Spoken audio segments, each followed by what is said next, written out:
What's going on, everyone? Welcome back to another episode of the JT Sports Podcast. I'm your host, JT, joined by my guy, Artie. He's an NFL scout for Film Is a Art. Make sure to go ahead, subscribe to his channel, check out his podcast, man. He uploads some pretty good content over there. We'll leave a link to it down in the description, the pinned comment section down below, man.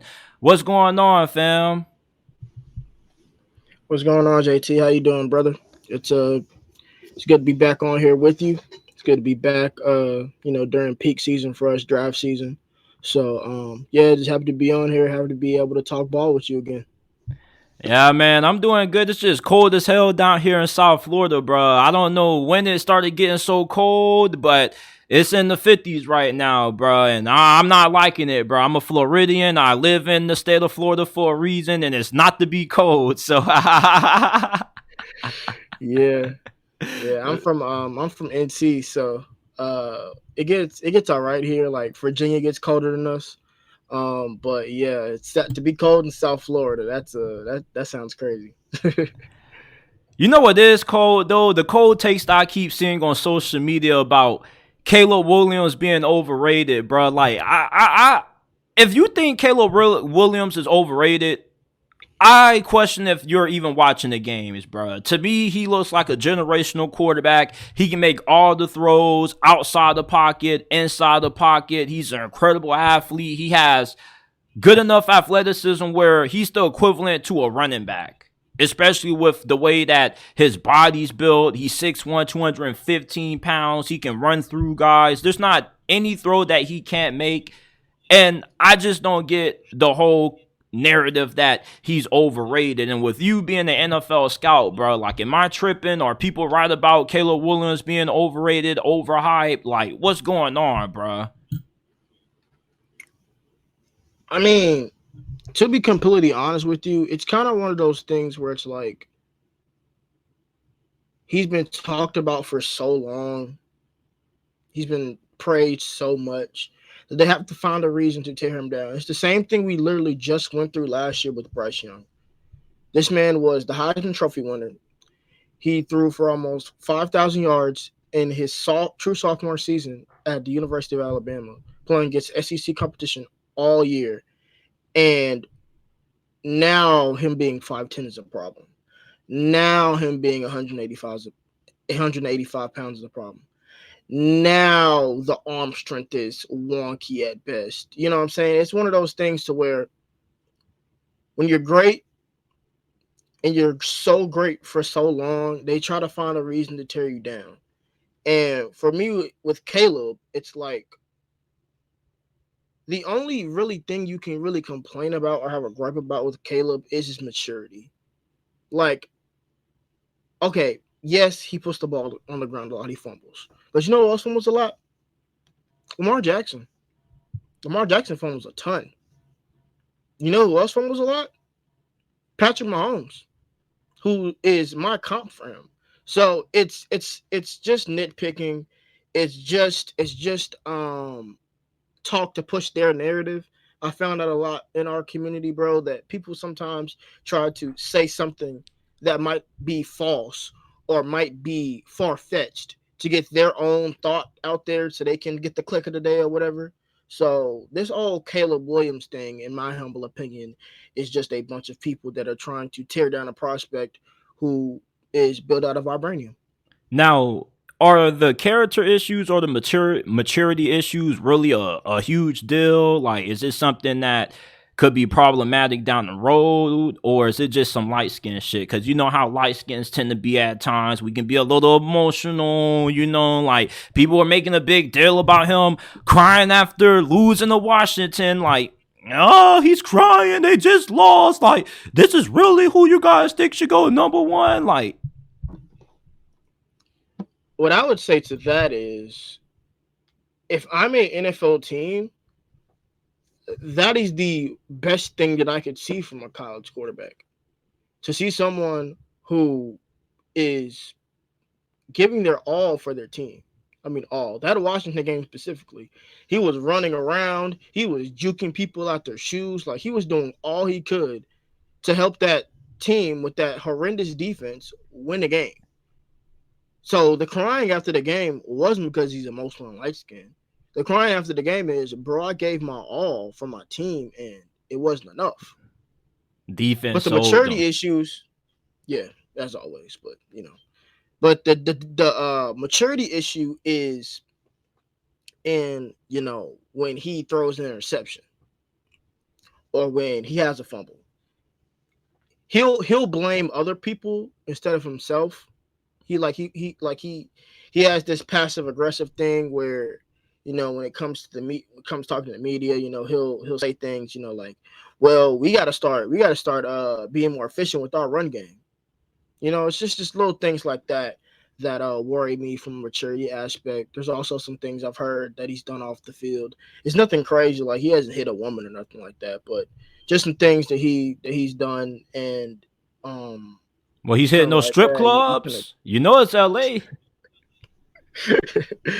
uh, you could say that, yeah. You could say that. So if anything, he may be another James Harden is what I'm hearing. Which, Yeah, hey, pretty if you much. going out there and you're doing your thing on the field, I don't got no problem with how many dollars you want to throw in the club.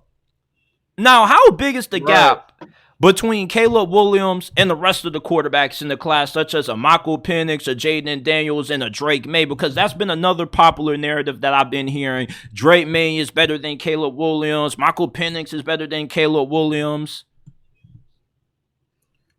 Yeah. So as far as the other quarterbacks in this class go, um, the gap between Caleb Williams and Drake May is like here, right? It's not Bryce and CJ, but it's like here, right? Like it's like a gap, but it's not to a point to where it's like Caleb Williams is out of this world better than Drake May.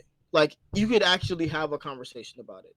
Absolutely. Caleb Williams and Michael Penix and Bo Nix and Jaden Daniels and Spencer Rattler, insert name, whoever you want to put in there, it's not close. And the reason why is two. One, the athleticism. Other than Jaden Daniels, no quarterback in this class is the athlete that Caleb Williams is. Not one. It's not up for debate. Two, no one in this class has a better arm than Caleb. Caleb's arm is phenomenal. Like it's not like Bryce's arm to where it's good. It's great because of the accuracy. It's not good because of the strength. But he has both. He has the arm strength and the accuracy. He throws good from the pocket and on the move. He operates well in chaos and without chaos. A lot of those quarterbacks I just named can't do those things. Michael Penix isn't as efficient throwing on the run. Jaden Daniels isn't as efficient throwing from the pocket and structure all the time. Bo Nix is not as efficient when the play breaks down. When he gets outside the pocket, he's less accurate than he is when he's in the pocket and short throwing a pass outside. So it's like almost comparing, grapes to oranges. It's like they're not the same. And you bring up Michael Penix. Michael Penix had an incredible performance a couple of days ago against Texas in the Sugar Bowl. This dude was looking really impressive when it came to his deep ball accuracy. He had really good pocket movement and pocket presence. He's had an extensive injury history. Like nearly every single year he played at Indiana, his season got cut short. Where do you think he's going to end up getting drafted at? Are the medicals going to come back positive? Is this going to be something that hinders him from being a top 15 pick? Because, I mean, I would love to see this dude in a black and gold. So let him fall all the way down to Pittsburgh. And I pray to God we scoop him up because God knows we need some quarterback help. What do you think about Michael Penix? Where would you draft him? Yeah, so I am, as we've talked about in our private conversation, JT. I'm not a prisoner of the moment. So the Sugar Bowl didn't really like sway me either way. Like I already had my feelings on Penix and I like him. But what I can say about Penix, I have his scouting report pulled up right here. Um, the downfield accuracy obviously stands out. You saw it on the throws to Romo Dunze, the throws to Jalen Polk, right in the Sugar Bowl. The downfield accuracy is outstanding. Processes and goes through his reads really well. And despite not having the strongest arm, he throws with some nice zipping velocity, right? I mean, some of those throws that came off of his hand at the Sugar Bowl look like they came out of a rocket. Now, when you look at him, he doesn't look like a guy with a strong arm. But when you can throw in zipping velocity, your arm strength doesn't matter. Where would you So rank his stuff like arm that. strength, like 1 through 5? Because I remember last year watching him against Oregon State, and I don't mean like 2023 season, 2022 when they were playing like 40-mile-per-hour wind gusts, and he threw a 40-yard dot and 40-mile-per-hour winds and a cover 2 hole shot. So where is his arm strength on a 1 through 5 scale for you? I give him a 4. Um, it's not great. It's good, but I think what he makes up for it with is his accuracy. Now, something that I was wanting to see more of was more consistent accuracy, you know, in the intermediate, specifically to the outside intermediate areas of the field, and he improved on that this season. So as far as where I would take him, I am comfortable taking him starting at pick 14, 15. Mid first round is where I'm comfortable taking him if I'm a quarterback needy team. But where I think he will go, it all obviously all depends on the medicals, right? All depends on, because this man is coming off, 2 torn ACLs, um, a shoulder injury, and they all had, to be season ending injuries. So it all depends on how these teams feel about his medicals. But I truly think Michael Penix is going to go between 20 and 40. 20 and What 40. I think he's going to be a late first to a mid second. And the reason I say that is because, with the injury, when we find out about how teams feel about the medicals at the combine, that's when I'll be able to, comfortably say, okay, top 15. Like, just because I'm comfortable with taking him top 15 doesn't mean that other NFL teams are. You know what I'm saying? I've learned that lesson as we've gone through this scouting thing a couple of times, where it's like, just because you like a player at a certain point, you also have to evaluate where certain teams would like players, because the injuries, history, it does matter. Now, maintaining a bill of health for 2 years will help that. But as far as right now, as far as what I would do, I'm comfortable taking him about starting at pick 14 for NFL teams. I think the 20s to the mid 40s would be where they are comfortable taking him, because do at you the end of the day, he is a very, very good, pocket passer. So yeah.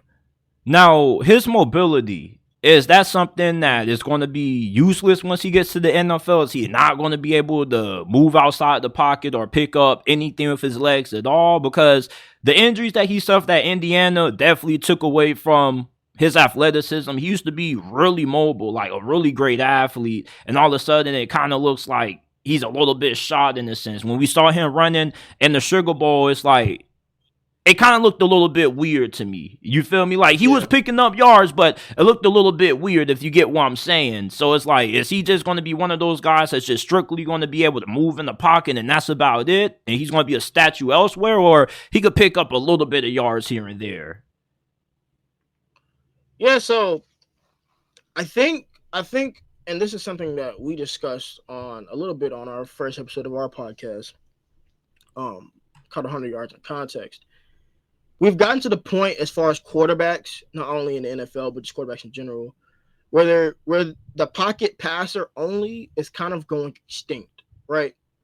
So my rule is, and how I evaluate quarterbacks is, can you get me 7 on 3rd and 6? I think Michael Penix can get you 7 on 3rd and 6 if you need it, but he's not just gonna take it every time. He's gonna be a guy that's gonna try to pat the ball. He's gonna try to throw the ball to the right place. And also, I think that there's some quarterbacks that only run in big games or big situations.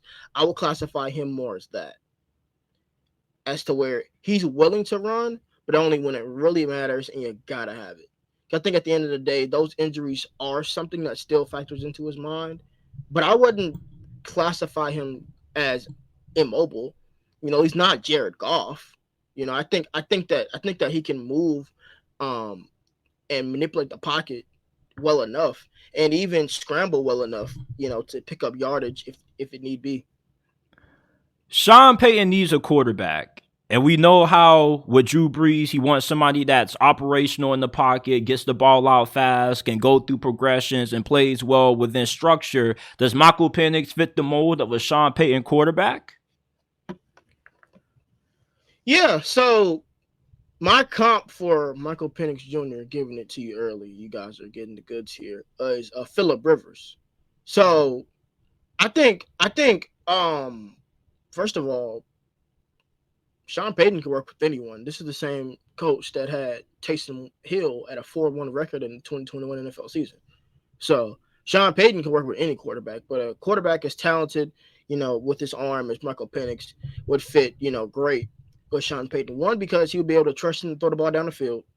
And as of right now, we don't know how it's going to work out, but as of right now, they have, you know, guys like Marvin Mims, guys like Jerry Jeudy, guys that can stretch the field, guys that are good route runners. So Michael Penix will be able to hit those hole shots, be able to hit those seam routes for them and everything. As far as everything else, like processing, reading defenses, like I said, that's one of Penix's strengths. And also, I think that Peyton would like him due to the fact that he's 24, right? So he's older. So it's like you're getting a rookie who has some experience, who has some, awareness of how things work, to where the speed of the game, the learning the playbook won't be as, will need to be as simplified as will be for like an Anthony Richardson or a young developing quarterback. You get what I'm saying? So yeah, I think Sean Payton would honestly be a person who if I'm the Broncos, I'm thinking about trading up for Michael Penix or someone like that. Me and you last year around this time were both high on Bryce Young. What the hell has went wrong with him in Carolina, bro? It's been a fucking shit show down there. The coaching staff has failed him. The roster has failed him. But how much of Carolina's terrible season lies on Bryce Young? Yeah, so for me, I think you said it in your statement, in the way you set up your question. It's failed him, right? Because Jonathan Mingo was their second round draft pick, right? Wide receiver. Do you want to know what Jonathan Mingo's separation rate was this season? I really don't, but 50, it was 50.3. That ranks third worst in the entire NFL. The entire league. So when you factor that in, when you factor that Bryce Young is one of the most sacked quarterbacks in the NFL, when you factor in that his offensive play caller got switched 3 times and then got fired, being his head coach, I mean, he was never set up for success in Carolina. It was almost like, hey, we have number 1 pick, we have Bryce Young, so that's all that matters. We're going to be fine. And that's not how it works all the time. There are going to be times where you're going to have to surround that number 1 pick with talent. It's the same thing that the Chicago Bears are looking at right now. It's do you trade Justin Fields, start over with that fresh new quarterback, or do you surround Justin Fields with the talent that he deserves and see what you got? So yeah, for Bryce, it's not that what's going on with him. It's why would a team draft him and have a proper plan on how to make him successful? what now? The Alabama Bryce Young, I felt looked way better than the Bryce Young that we've seen in the NFL. And there's things that he never did at Alabama that he's doing in the National Football League. His decision making was never this bad. Is it the speed of the game has been too much for him, or has he just been getting his ass kicked so bad to the point where he just has lost all sense of what he used to be? And plus his athleticism, like for a guy that's 5'10", maybe 5'9", maybe smaller, like this dude doesn't move like incredibly well. And that kind of shocks me because in the SEC, you're going against some of the best athletes in college football. So if you can be able to sustain and be this size in the SEC, you would think that this would somewhat be able to translate to the NFL to a certain extent. Like, what things have you seen out of Bryce Young that have alarmed you from a regression standpoint? So I wouldn't categorize it as regression. I would categorize it as look at the offensive lines that he had in Alabama and look at the line he has now. That's not to say that there aren't some plays to where he's holding the ball too long. He's not identifying the blitzers. He's getting fooled on blitzes. But there's a clear difference in the protection that he had when he was at Alabama and the protection that he has in Carolina. That line is horrible. And being that he's 5'9", he needs to have a strong line in front of him so that he can get the ball out quickly to those receivers. Because that's the difference between college and pro. In college, everything is fast, but everybody's at the same, pretty much the same speed and the same mental. In the NFL, everything is faster, and people may be faster or slower, but the mental is there.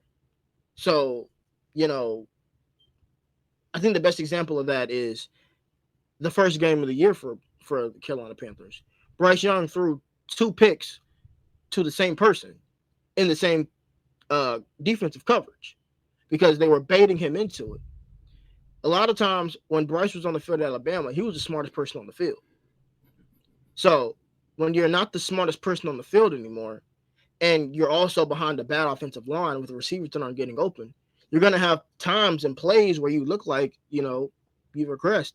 But in reality, it's a totality type situation. It's like, yes, he did not make all the throws, all the plays that he made at Alabama when he was a Heisman Trophy winner. But a lot of it has more to do with his situation more than him as a talent. Because there was also some times on tape I saw him make some of those same plays that were drops. Make some of them same plays that the receiver didn't run his route at a good enough depth. See what I'm saying? So it's just a lot of factors that go into it. But overall, I think that Bryce did not have the year that he anticipated. But I think if the Carolina Panthers are smart, they this offseason will be able to surround him with more talent, surround him with better receivers, give him more offensive linemen, and he'll have a much better season next season. Puka Nacua has been without a doubt the best rookie wideout in the NFL this year, and he was a 5th-round selection. Where the hell did teams miss on Puka Nacua at, or what was wrong with him coming out of BYU that allowed the Rams to get such a big steal? To be honest, on Puka, I think a lot of it was the school he went to. I think after the Zach Wilson situation, I think they saw BYU as kind of like, you guys produce athletes and everything, but it's hard to see what you guys do in that scheme and that system translating to the NFL. What they forgot is that sometimes it's not about the scheme, it's about the players. Now, I'm not going to lie to you. I did not watch much of Puka Nacua's tape when he was coming out of BYU. But from what I did see a nice route runner. I did see someone who had the ability to stretch the field at times. But I think what happened with Puka was he had a little bit of a injury history at BYU. So maybe the medical scared them away. But beyond that, what he did in the preseason, what he did this season for the Los Angeles Rams was outstanding. Simply put, it was outstanding. And honestly, I think the bigger question is, did they find their new wide receiver 1? Because when you look at the targets, Puka is getting more targets than Kupp. Not just, pre-injury, but post-injury from Cooper Kupp coming back. So the Rams might have not only lucked into, the offensive rookie of the year potentially, but they might have found their Cooper Kupp replacement, because Cooper Kupp, as I'm sure maybe we'll talk about another time, he's looking like he's on the downside of his career at Quickly. This moment. So yeah, which is very, very interesting. So yeah, Puka Nacua, man, shout out to you. You're a stud, and I need to start taking BYU players more seriously. Yeah, bro, because that I saw this dude. I heard Brett Coleman talking about him, And when I saw him pop up on my fantasy football draft, and I just need to fill out some guys on the bench, I'm like, man, fuck it. Like, Brett Coleman was hiring this dude. I don't know too much about him, but I like his name. Puka Nacua sounds pretty cool to me. He sounds fun to say. I'm going to pick him up. Next thing you know, I start him in my lineup. Week 2, I was like, holy shit. Like, this dude just might win me my league. Now, of course, like, I still lost my league. Didn't even make it to the playoffs. And I had Tank Dell, too, by the way. You feel me? The Puka Nacua story is crazy as hell. And what about this other rookie that keeps going crazy for the Los Angeles Rams that's in the rookie of the year conversation on the defense side of football? I'm pretty sure you know who I'm talking about. I'm trying to think. Kobe Turner. Exactly. Kobe Turner, him. Interior pass rusher. Mm-hmm. Yeah, so the Rams, other than the Detroit Lions, other than the Houston Texans, might have had one of the best drafts from the class of 2023. Because not only do they have their, potential Cooper Kupp replacement, but now when Aaron Donald gets sick of you guys losing, now you have an interior defender that can have a similar type impact. I mean, Kobe Turner has 9 sacks, bro. 9. On a line with Byron Young, on a line with Aaron Donald. Like, that's a lot of production from the inside, getting to the quarterback. So, but I knew about Kobe Turner. That's the thing. I knew about Kobe Turner. I knew that he was really good. I think he was a Senior Bowl guy as well, like Puka. So, yeah, I'm not surprised by his success. He was one of my favorite interior defensive linemen, one of our favorite at the department. Yeah, what he's doing is not surprising. I thought that he would go a little later than he did, but regardless, he's having an outstanding season, and I love the fact that he gets to learn from Aaron Donald, because a lot of these guys, when they come to the league, when they have early success, they're either on bad teams or they have bad leaders. What better interior defensive lineman to learn from than Aaron Donald, bro? I mean, he's probably one of the greatest ever. So, yeah, shouts out to Kobe Turner. He was a very, very fun prospect to scout, and I'm glad that his rookie season is going the way it's going. I'm looking at it right now. Byron Young, he has 7 sacks. It's just like the Rams just were the gift that kept on giving. It's like they went from fuck those picks to now we about to kill you with all these picks. And they had one of the biggest draft hauls out of any team, undrafted, during the draft. It's crazy how they've just dominated the draft, and it looks like they're going to be a force to be reckoned with in the NFC for the next foreseeable future. Last thing before we let you get on out of here, we got to talk about it. We're going to have the NFL's most anticipated quarterback decision in the history of this league. Everybody wants to know what the hell is going to happen with Justin Fields. Rather, if you're a Bears fan or a Packers fan or a fan of anybody else, everybody's discussing Justin Fields' future. I believe the Bears should just move on from Justin Fields. He's not a bad quarterback. He's not a great quarterback. He's a middle of the pack quarterback. You see, what Justin Fields is that you get these splash games like Atlanta when he went off and he became the new part-time owner of the Falcons. But then you get performances like what we saw against the Cleveland Browns when he doesn't look that good. And people like to make excuses. Well, the line isn't this and the wide receivers aren't that. But we were making these same excuses for Justin Fields last year. You get DJ Moore. You get an improved offensive line. You got one of the best rookie offensive tackles in the league in Darnell Wright. So at this point, I think it's better for Chicago to just reset, start over. Justin Fields gets a fresh start. I just don't see the consistency as a passer to be sustainable for Chicago to have success. He will be much suited going to an offensive-minded coach. Not saying it has to be Arthur Smith, but even though Kevin O'Connell, somebody who just has a better understanding of how to maximize a talent like this, because the talent is there. You feel me? Like Justin Fields, if he goes to the right coach, this dude is damn near a top 5, top 10 quarterback in the league. It's just that who can help him take that next step as a passer. So what do you think the Bears should do? Should they keep him or should they trade him? I disagree with you. I think they should keep him. And the reason why is, so earlier this season, I would have agreed with you because of how he played. But since he's come back from his thumb injury, he's been lights out, bro. I get the Bears game, but what they were able to do to Detroit, what they were able to do to Atlanta, what they were able to do to the other teams they played since then. I think they played Minnesota as well. Um, yeah, he's been fantastic. He reached, I think DJ Moore went over 1,000 yards a couple games ago. Now he's at 1,300. Like their connection has been outstanding. He's got like a um 73 or something percent completion rate when he throws to DJ Moore. That connection is outstanding. And beyond that, he's just learning now how to manage his athleticism, which is something I was very big on. I did a film session on it at the channel.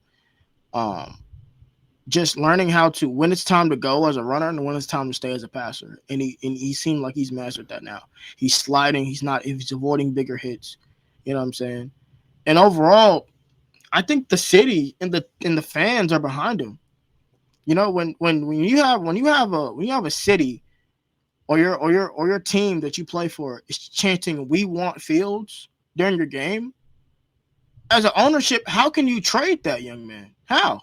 You're the people are telling you what they want. And beyond that, I get the whole improved line. You have wide receiver DJ Moore, but we both know that's not enough.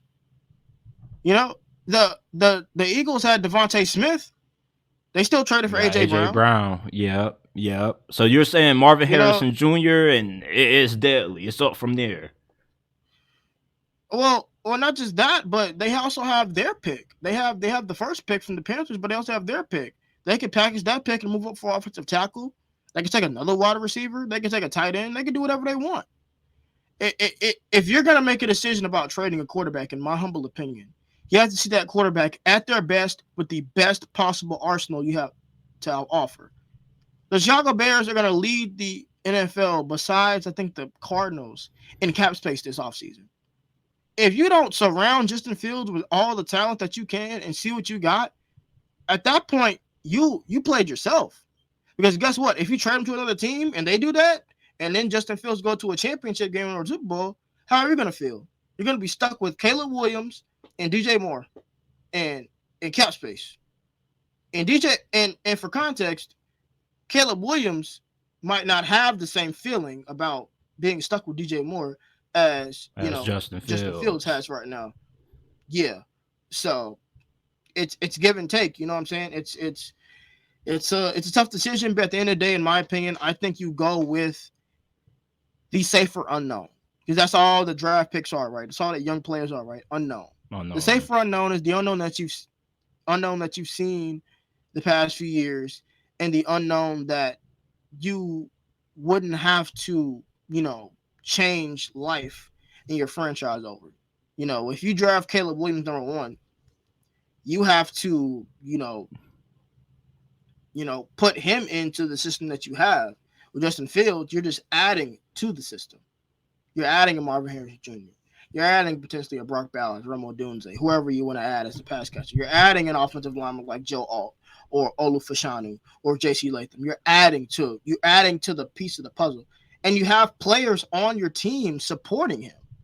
DJ Morris came out several times and said, fuck all the Caleb Williams talk. Like, Justin Fields is my quarterback. When you have your wide receiver one, who you traded for, by the way, saying stuff like that, I mean, what can ownership say? Are you really going to sit there and tell your fans after Justin Fields performed the way he's performed after his injury, after the fans have chanted for him to stay, after players on their team are saying Justin Fields is our QB1, you're going to trade him? Come on, man. That's if the Bears trade him, then the Bears are the Bears.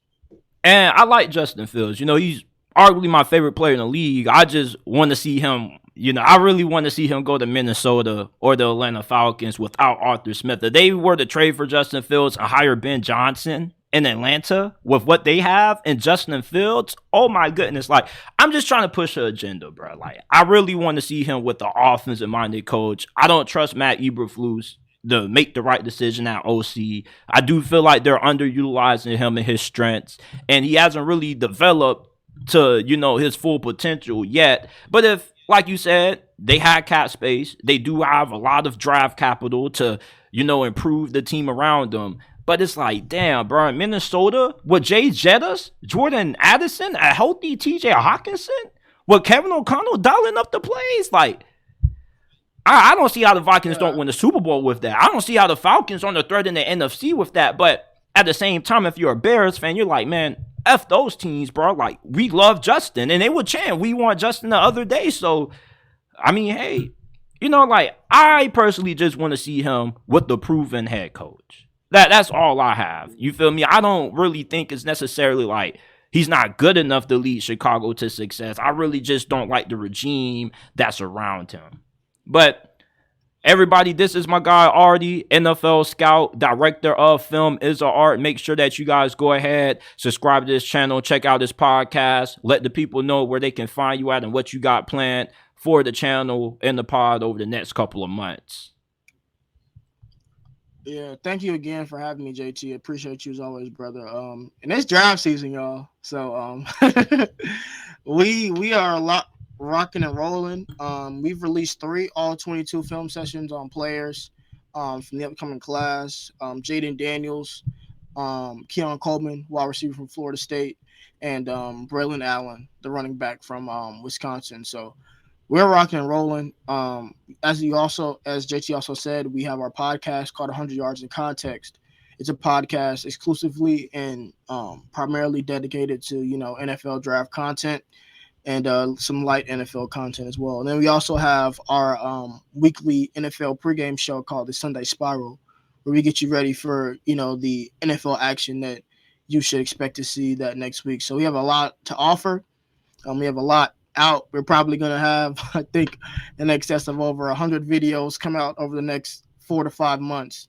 So if you ever get bored, need to go down a rabbit hole, come to Film is Art. We got your back. All right, everybody, this is Artie. Make sure you guys go check him out one last time. Film is an Art. Link will be down in the description and pinned comment section. He has a podcast out also. And don't forget to give the JT Sports Podcast a 5-star review. We are available on all podcasting platforms, Apple, Google, Spotify, Amazon. Y'all know where to find the JT Sports Podcast. Appreciate you guys for tuning in, and we will see you guys shortly with another episode.